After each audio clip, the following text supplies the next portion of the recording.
Cristiana. Bienvenidos a la Agenda Cristiana. Atención, Distrito de Santiago, Ica, con Fraternidad Regional, sábado 27 de mayo, a partir de las 8 de la mañana, servicio especial. A las 4 de la tarde, marcha por las calles. 6 de la tarde, campaña evangelística, Colegio Nacional de Sebastián, Barranca, Distrito de Santiago. Asimismo, también atención, Distrito de Magdalena del Mar, campaña evangelística, sábado 27 de mayo, a partir de las 6 de la tarde, en la avenida Sucre 445, Magdalena del Mar. Asimismo, también atención, Huáscar, campaña evangelística, lunes 29 de mayo a partir de las 7 de la noche, loza deportiva de Huáscar Santa Anita, referente al Parque Central de Huáscar. Y por último, atención, la gran parada en La Victoria, campaña evangelística, lunes 29 de mayo a partir de las 7 de la noche, Parque El Migrante, ex mercado mayorista Lápara. Recuerden que el ingreso es totalmente libre, organiza la Iglesia del Movimiento Misionero Mundial. Porque la Iglesia siempre está en movimiento. Esto fue Agenda Cristiana. Información de la hora 8 de la mañana con 00 minutos. A continuación, Betel en la actualidad, edición matinal.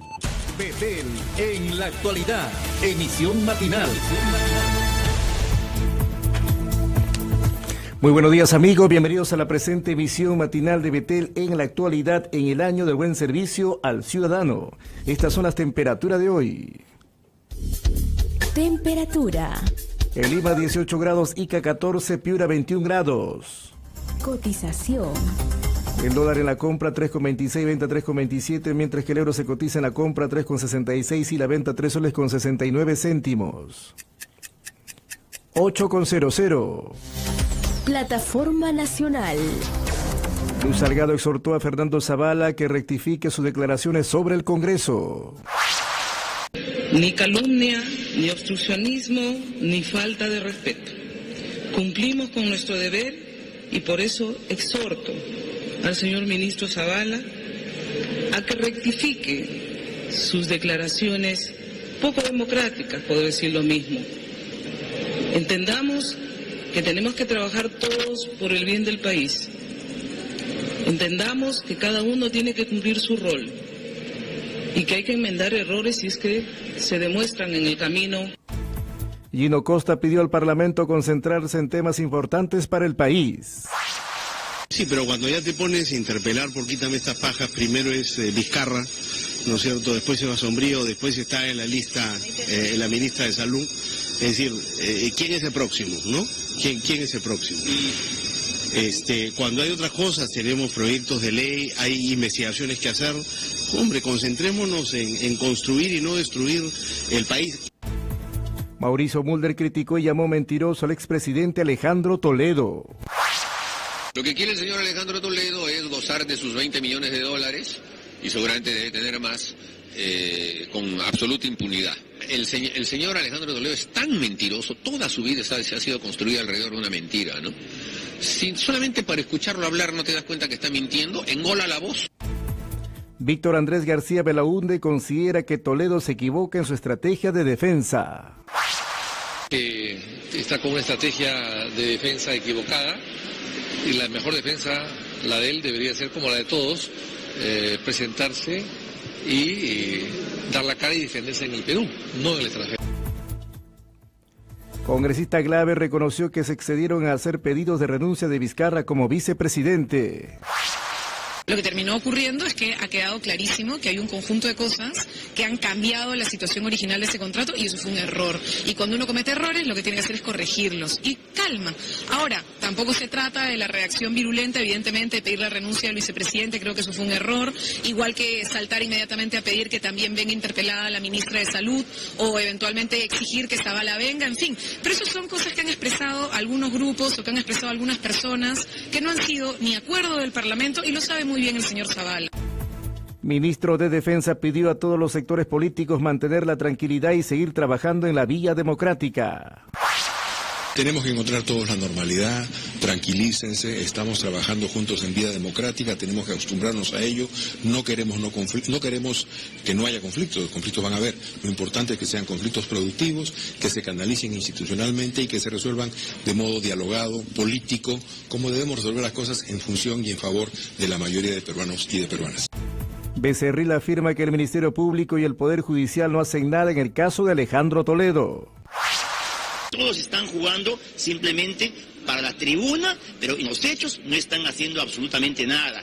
Ministerio Público, Poder Judicial, Ministerio de Justicia, pónganse a trabajar en serio y no pues que el Perú sea burlado. Congresista Reategui afirma que el primer ministro pretende victimizarse ante malos resultados de su gestión. Yo creo que el ministro Zavala está desesperado. Para haber dicho eso es porque su incapacidad para poder gobernar bien el país, hacer que tenga resultados concretos, no existen resultados concretos ahora. Miren, el freaje acaban de morir como 18 niños por neumonía en Huancavelica. Entonces, ¿qué resultados tiene? Un solo resultado, no tiene. Entonces, de querer echar la culpa al Congreso es querer victimizarse, y eso está muy mal. 8:05 en todo el país, y al volver tendremos la entrevista con el doctor Benigno Blanco sobre la ideología de género. Ya volvemos con Betel en la actualidad, emisión matinal. Porque queremos escuchar tu voz en Betel. Abrimos nuestras líneas telefónicas para dialogar sobre temas de interés social. La emisora Radio Betel habla de lo urgente que es la seguridad ciudadana, ¿no? Aquí en Puno hay bastante viento y eso dificulta también la audición. Quería preguntarle cómo elegir una carrera. Soy muy indecisa, o sea, no sé qué carrera estudiar yo. De lunes a viernes desde las 9 de la mañana. Solo por Betel. Lo que necesitas escuchar. Continuamos con Betel en la actualidad, emisión matinal. 8:05. Esta mañana estoy con la grata compañía del doctor Benigno Blanco Rodríguez. Él entre el año 1996 y el 2000 colabora con el gobierno de España como secretario de Estado de Aguas y Costas del Ministerio del Medio Ambiente. Y entre el año 2000 y 2004 como secretario de Estado de Infraestructuras del Ministerio de Fomento, y entre en su currículum encuentro aquí que él ha colaborado, ha elaborado el libro Blanco del Agua ahí en España y el proyecto del Plan Hidrológico Nacional. También como secretario de Estado en Infraestructura gestionó la ejecución del Plan de Infraestructura del Transporte entre los años 2000 y 2007 del gobierno español, que demandó una inversión de más de 100.000 millones de euros. Bueno, pero no vamos a hablar ni de carreteras, ni de trenes, ni de aeropuertos, ni de puertos. Lo hemos invitado a Betel porque él acaba de dictar anoche, entiendo, una conferencia sobre el género y los derechos humanos o el enfoque de género en la educación. Y precisamente anoche en el Congreso de la República hubo la aprobación de unas correcciones que le ha hecho el Congreso al Poder Ejecutivo debido a que el Poder Ejecutivo introduce esto de la ideología de género en distintas normas legales, aprovechando una delegación de facultades, ¿no? Pero la mayoría parlamentaria le ha dicho al Ejecutivo, bueno, sobre este tema yo no te he autorizado, ¿no? Entonces lo conversaremos más adelante, han dicho los de la mayoría, y seguramente va a ser una discusión que continuará en los próximos meses. Pero es un tema que nos llegó a nosotros al Perú, o por lo menos saltó a la discusión pública en el mes de noviembre más o menos del año pasado, cuando se detectó la presencia de ayudas educativas en el currículo escolar para los niños infantiles, para los de primaria. Y estas ayudas contenían esto de la ideología de género, que fue denunciado inmediatamente por asociaciones de padres de familia. Y usted es presidente del Foro Español de la Familia, es la razón por la cual lo hemos invitado. Y claro, en las discusiones que hubo acá hace algunas semanas y seguramente continuarán más adelante, se habla pues de que estamos en un retroceso al no permitir que la ideología de género prospere, aunque claro, en el Ministerio de Educación siguen negando la existencia de la ideología de género. ¿Cómo y de qué manera influye esto de la ideología de género en la educación en España? Pues muy negativamente. En España la aplicación de la agenda política de género, que aquí está empezando, como me dice usted, empezó a comienzos de este siglo, en el año 2004, y ya hemos avanzado muchísimo en ella. Supone la aprobación del llamado matrimonio homosexual, es decir, de identificar la unión de cualesquiera dos adultos como si fuese matrimonio. Implica el aborto libre y gratuito financiado por el Estado. Implica el reconocimiento de que no hay ni hombres ni mujeres, sino que cada uno puede inscribirse como persona femenina o masculina, sea cual sea su cuerpo físico. E implica luego la traslación de esta nueva antropología de género que va inspirando las leyes a la escuela en la educación afectivo-sexual de los niños. Y eso en España, por desgracia, se está intentando implantar en las escuelas con mucha fuerza, aunque como en Perú hay una gran resistencia por parte de la mayoría de las familias españolas. ¿Qué trascendencia tiene al final la ideología de género? ¿De qué estamos hablando, por decirlo así, ¿no? La ideología de género es una ideología que tiene ya 50, 60 años de vida y que supone negar que los seres humanos seamos hombres y mujeres, para afirmar que somos lo que cada uno decide ser con su sexualidad, y que por lo tanto homosexualidad, bisexualidad, transexualidad, heterosexualidad son todas opciones igual de valiosas y que no se puede decir nada más sobre ellas que si yo la quiero o no la quiero. Con lo cual desaparece de la formación de los niños la conciencia de la feminidad y la masculinidad, la comprensión de la complementariedad hombre-mujer, y se produce una absoluta banalización de la conducta sexual. Eso es lo que está en juego al final, más allá de discusiones políticas, ¿no? Por eso me parece muy razonable que en la sociedad peruana, y de los días que llevo aquí lo voy comprobando con satisfacción, haya muchos movimientos sociales, confesiones religiosas, asociaciones de padres de alumnos que estén reaccionando. Ese lema que he oído que se utiliza en algunas manifestaciones, a mi hijo no lo toques, me encanta, porque los padres somos los responsables de educar a nuestros hijos porque los queremos, y no vamos a dejar que el gobierno de turno, cada uno con su ideología, influya en la formación de la conciencia moral de nuestros hijos, ¿no? Por lo tanto, yo, con la experiencia que tengo de Europa, que eso lo conozco un poquito más, sugeriría a la sociedad peruana y a los políticos peruanos que no experimenten con los niños. La sexualidad es algo demasiado importante. Y sobre la sexualidad, además, en las sociedades modernas hay algunas opiniones variadas. Y lo lógico es respetar ese pluralismo para que cada familia decida cómo quiere educar a sus hijos sin que el Estado tome parte por una visión concreta de la sexualidad y se la quiera imponer a todo el mundo. Yo, por lo menos, quiero educar a mis hijos en la visión tradicional del humanismo cristiano de qué es el ser humano, que incorpora, entre otras cosas, ese aprecio positivo a la dualidad hombre-mujer y que ve como un horizonte moral, en principio, muy satisfactorio la unión entre hombre y mujer abierta a la vida porque aporta mucho a la sociedad. Sé que hay otra gente que quiere organizar su vida de otra manera, en relaciones homosexuales, etcétera, pues muy bien, que cada uno haga lo que quiera, pero que el Estado no interfiera en la libertad de todos. Y sobre todo, creo que sería muy honesto que los políticos peruanos no engañen a la sociedad peruana. No digo que lo estén haciendo, pero por si acaso, porque los políticos en España se han engañado con este tema, ¿no?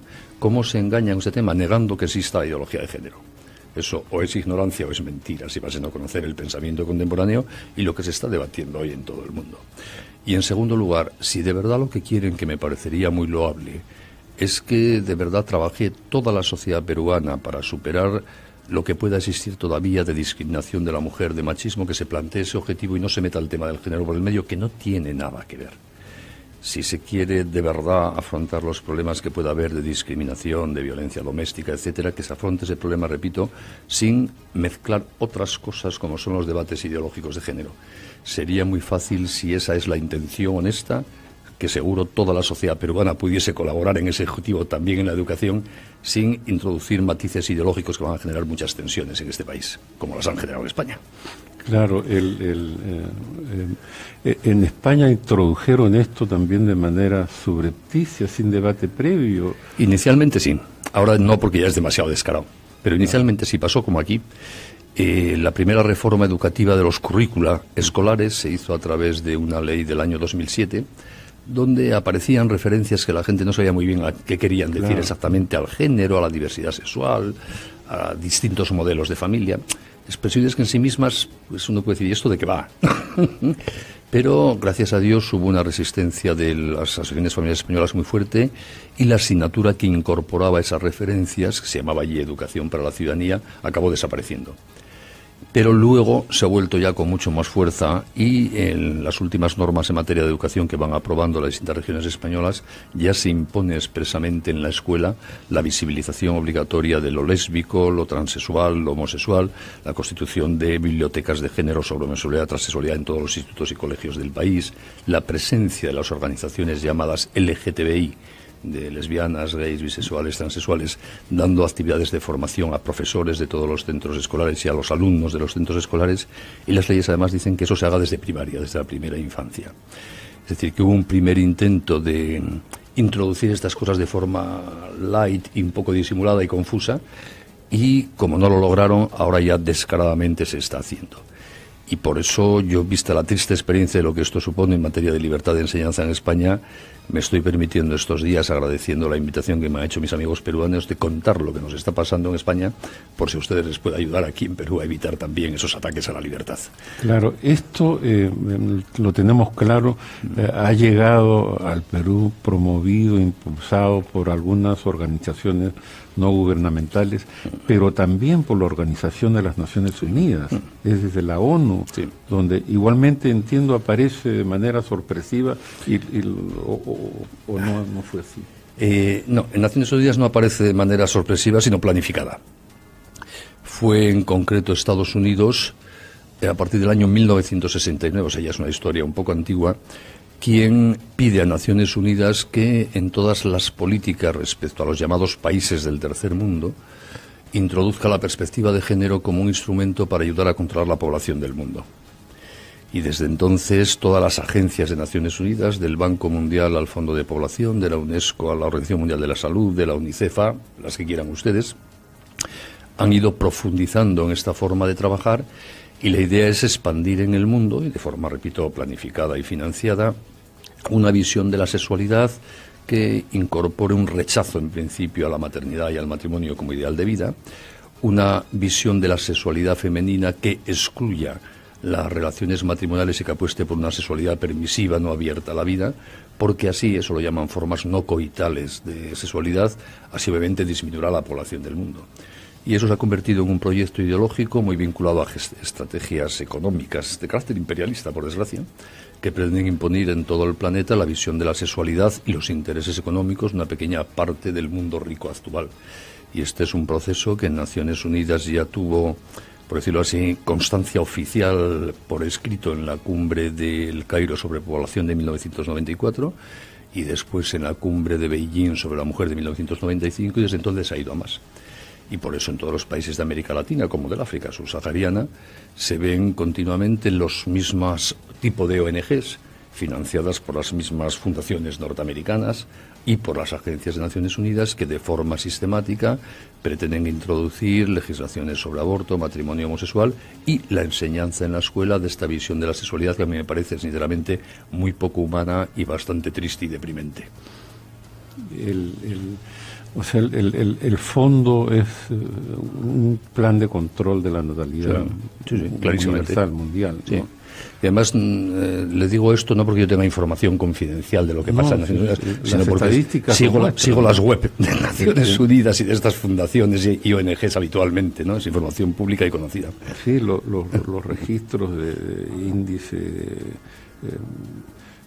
poblacional en Europa son negativos, ¿no? O sea, No, en Europa las causas no son solo la ideología de género, pero incide mucho. Tenemos una situación familiar y natalidad suicida absolutamente. Está cayendo el índice de nupcialidad brutalmente, se casa cada vez menos gente, porque si se interioriza que el matrimonio no es nada, que es una institución de dominio de varón sobre la mujer y que no sirve para nada, pues la gente rechaza el matrimonio, como es lógico. Está creciendo brutalmente el índice de rupturas familiares, con todo lo que eso representa de hecho, el divorcio es la mayor causa de pobreza femenina en la Unión Europea, de niños que no crecen en un ambiente de acogida humana, de cariño y de socialización, y de ancianos, que es el siguiente gran problema de Europa, que están solos porque no tuvieron niños, o porque sus hijos no han tenido niños y no tienen una estructura familiar para acogerles.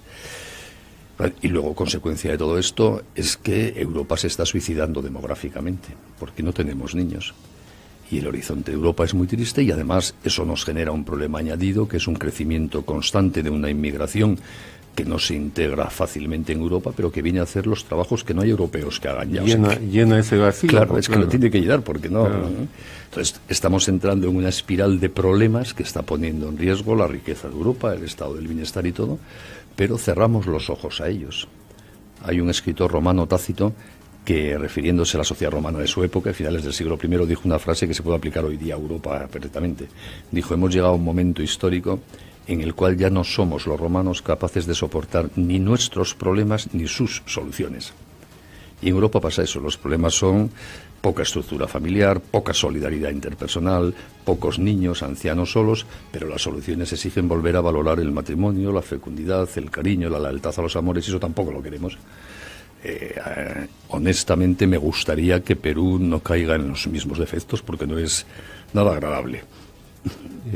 Bueno, y muy difícil de revertir después una vez instalado. Acá recibimos de pronto noticias de un ómnibus que paseaba por algunas calles de España y con el lema los niños tienen pene, las niñas tienen vulva, pero que después terminan metiendo presos, creo, a los que manejaban el bus. Sí, bueno, presos no, pero han prohibido el bus. Sí, pero eso demuestra también la falta de realismo absoluto de los postulados de género. Que sea escandaloso afirmar que los niños tienen pene y las niñas vulva, uno dice, bueno, ¿nos hemos vuelto todos locos o qué? Sí, y bueno, acá ya apareció, por ejemplo, en la ley del deporte, esto de la ideología de género, que arrastra después la eventual participación de hombres en competencias de mujeres. Sí, es ir contra el sentido común. Es decir, no es discriminatorio que, dadas las distintas cualidades físicas habituales, así, siempre hay excepciones en términos de fuerza, etcétera, entre hombre y mujer, las competiciones deportivas sean separadas de hombre y mujer. ¿Eso a quién discrimina? No seamos absurdos. Es el mismo debate que se ha abierto en Estados Unidos y en España, de que, por ejemplo, en los colegios, los baños, los cuartos de baño, los pueden utilizar no según el sexo de cada niño, sino cómo se sienten ellos. Cuando un chico se siente chica, puede entrar en el baño de las chicas. Eso genera unos problemas de convivencia, de pudor, de intimidades, que son absurdos. Acá estamos en un país en que ni siquiera hay los baños en los colegios. Bueno, podríamos empezar por ahí entonces, claro. Pero ya está muy bien. Sí, pero esto demuestra cómo es el problema de las ideologías, ¿no? En el fondo son tan faltas de realismo, también la ideología de género, que cuando incide en la vida real de la gente crea problemas donde no los hay. En vez de solucionar problemas, los crea donde no los hay. Por eso compensa librarse de la ideología de género y no meterla en la escuela. Ahora, ¿y qué pueden hacer ustedes? ¿No? Bueno, nosotros estamos tratando de impedir que se aprueben estas normas que aparecen por todas partes, ¿no? En todas las leyes. Algunas que tienen que pasar por el Poder Legislativo logran ser frenadas momentáneamente, digamos, pero hay otros que son resoluciones ministeriales, ya están, ya hay. Bueno, yo no conozco en detalle ni cómo se hace el ordenamiento jurídico peruano, ni las características de la sociedad peruana, pero creo que son consejos de validez universal. En primer lugar, que cada uno tomemos nuestra responsabilidad. A los políticos hay que exigir las suyas, pero todos tenemos nuestra responsabilidad. Y yo preguntaría a los padres de familia peruanos que no quieren que a sus hijos se les adoctrine en género en la escuela, ¿tú educas a tu hijo en sexualidad en casa? ¿Le das tu criterio en estas materias? Porque es muy fácil pedirles a los políticos, y debemos pedirles, pero también cada uno tiene su responsabilidad. Cuanto lo primero, a los padres de familia peruanos, si les importan sus hijos en un momento de confusión cultural e ideológica sobre la sexualidad, deben preocuparse de la educación afectivo-sexual de sus hijos. Y si no saben cómo hacer, que pregunten a alguien. Seguro que a su alrededor hay alguien que les puede ayudar. Pastores, sacerdotes, maestros, no lo sé, hacer esa labor, pero hay que hacerla en casa. En segundo lugar, que estén pendientes de lo que pasa en la escuela. Los padres tienen que conocer a los profesores de sus hijos, hablar con ellos, hablar con sus hijos de lo que les cuentan en clase, hojear los libros de texto y enterarse de los vídeos que les ponen en clase y los folletos que les dan, para poder estar al tanto y hablar con sus hijos de estas cosas, y es que hay que darles criterio, ¿no? Y luego, Perú es una democracia. Aquí se puede ejercitar el derecho de voto, el de manifestación, el de libertad de expresión para defender las cosas en que se cree. Me parece que es una señal de clara salud democrática de la sociedad peruana todas las manifestaciones que se están dando últimamente para defender la vida humana, para defender la familia, para defender la libertad de educación frente a las imposiciones de género, ¿no? Esos son los mecanismos por los que en una sociedad democrática y madura los ciudadanos luchan por sus convicciones. Y luego, si luchamos por nuestras convicciones y ejercitamos nuestros derechos, estamos más que legitimados para exigirles a los políticos que cumplan también con sus obligaciones. Bueno, pero no sé, el temprano comenzando el programa había por ahí, no sé si se percató hay un contrapunto entre el Poder Ejecutivo y el Legislativo, donde se hacen observaciones sobre la falta de modales democráticos, ¿no? Y es que al gobierno parece que le importa muy poco que salga 1 millón de personas a las calles y les diga, con mis hijos no te metas, y ellos siguen adelante con el tema del currículo escolar, ¿no? Con la ideología de género en el currículo escolar, y la Declaración Universal de los Derechos Humanos dice que los padres tienen derecho a escoger el tipo de educación pero y al gobierno parece que no le importa. Sí, en España nos ha pasado lo mismo. También hemos salido a la calle millones de personas a protestar por esto y no nos han hecho ni casa. Lo importante es perseverar. Es decir, los seres humanos reconstruimos la humanidad cada generación. Y nosotros somos responsables de esta generación y no podemos dejar de trabajar por lo más importante que tenemos, que son nuestros hijos. Ahora, uno de los argumentos de quienes defienden esto de la ideología de género es ustedes nos hacen retroceder, dicen. O sea, es un signo de progreso eso, también el aborto, el matrimonio homosexual. Esas cosas siempre han repetido a lo largo de la historia, ¿no? Cuando empezaron los primeros ilustrados en el siglo XVII en Europa a defender la supresión de la tortura en los tribunales, también les decían que iban a hundir la justicia. Y a los primeros antiesclavistas en el Reino Unido y luego en Francia y España les decían que iban a hundir la economía y la prosperidad de Europa. Siempre los que defienden el statu quo ideológico de los intereses económicos de una época acusan de ir contra el progreso a los que defienden los derechos humanos. Pero al final compensa defender los derechos humanos. La ideología de género está siendo ya rechazada en gran parte del mundo. Provoca inmensos rechazos en Estados Unidos, en parte de Europa, como Francia, Italia, España, Polonia, Hungría, etcétera. En otros países no, ha avanzado mucho, como en los países del norte de Europa. En toda la América Latina está siendo objeto de un debate más o menos vivo, pero constante.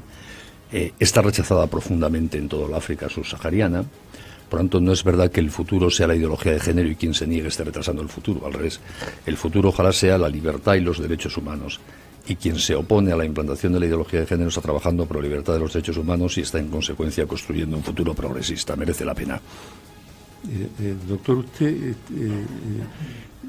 preside un foro español de la familia que entiendo está preocupado por la defensa de la vida humana desde el nacimiento hasta su muerte natural, ¿no? Y aparte de la ideología de género en el currículo escolar, existe aquí, por ejemplo, algo que también fue introducido de manera muy subrepticia en el Ministerio de Salud, ¿no? Con la introducción de la píldora del día siguiente y el protocolo del aborto terapéutico. ¿Desde cuándo existe la vida humana? La vida humana existe desde el momento en que el núcleo del espermatozoide atraviesa el núcleo del óvulo, que es en los primeros instantes de la fecundación. Y además eso hoy, en términos de biología, quien lo ignore debe ser suspendido en cualquier facultad de ciencias, porque así comienza la vida humana del ser humano y del cerdo. Pero acá hay, claro, pero acá hay autoridades del Ministerio de Salud que dicen que no es en el momento de la fecundación, sino de la implantación del óvulo fecundado. Y se pueden encontrar ustedes filósofos de la Universidad de Berkeley que dicen que no, que es el momento del nacimiento, y otros que no, ni siquiera el momento del nacimiento, que es cuando empieza a madurar ya el cerebro en la preadolescencia. Claro, pero entonces ya no estamos en la ciencia, sino en la ideología. Es decir, si a mí alguien me tomase una muestra de ADN cuando soy un cigoto, es decir, un embrión de una sola célula, y luego encontrasen un pelo mío en el escenario de un asesinato 60 años después y analizasen el ADN, podrían comprobar que soy el mismo sujeto y condenarme por asesinato. Eso es ciencia, esos son datos. Lo demás son ideologías y prejuicios. Y cuando los políticos se meten a hacer ideología no respetando la realidad de las cosas, ni siquiera los datos de la ciencia, llevan a un país al desastre. Claro que la vida humana cuenta la fecundación. Hace 150 años podía dudarse. Hoy es imposible dudarlo seriamente. Otra cosa es ya la manipulación y la mentira pública, ¿no? Y por lo tanto toda eliminación voluntaria de una vida humana desde ese momento es acabar con una vida humana. No hay ninguna duda.